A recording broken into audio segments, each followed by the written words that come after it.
we all know there's a record level of conflicts raging around the world. And we have more and more complicated conflict scenarios. We have the estimates of 20,000 people a month that will be losing their lives over violent conflict in this year. The problems are multidimensional. Peacebuilding is designed to try to help member states to address that.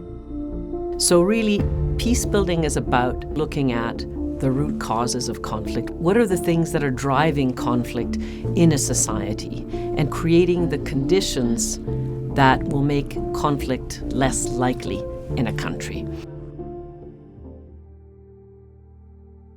The peacebuilding journey will often include rebuilding basic institutions, rebuilding the possibility for livelihoods, reconciliation, transitional justice, in other words, making sure that the victims of human rights violations during conflict will be addressed.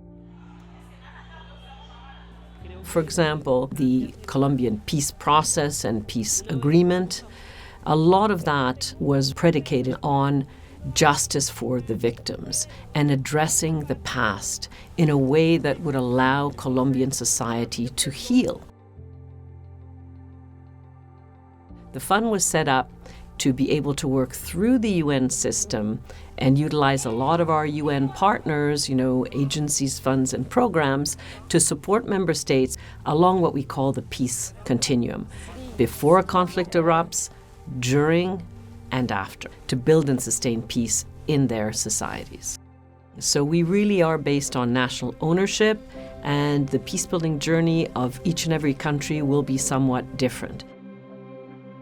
The Peacebuilding Fund has now invested over $2 billion across the world since 2006 when it started operating. These resources have gone to 75 countries through 24 UN entities. And that's also involved over 80 civil society organizations.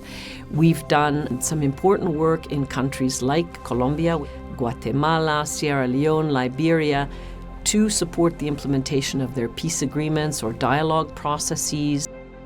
One of the roles that we play in terms of the UN system and places like Central African Republic is to work closely with the peacekeeping operation that's there to make sure that the peacekeeping gains, for example, of MINUSCA, will not be lost as eventually that mission starts to transition out. The world cannot afford more conflict. We can't afford more deaths, more destruction, and the economic consequences of that. We're all paying for it in so many different ways. Really, the world is ripe for more peacebuilding funding and more use of the Peacebuilding Fund, if indeed we ourselves can garner the resources to keep playing our role. It's the smartest investment that we can make.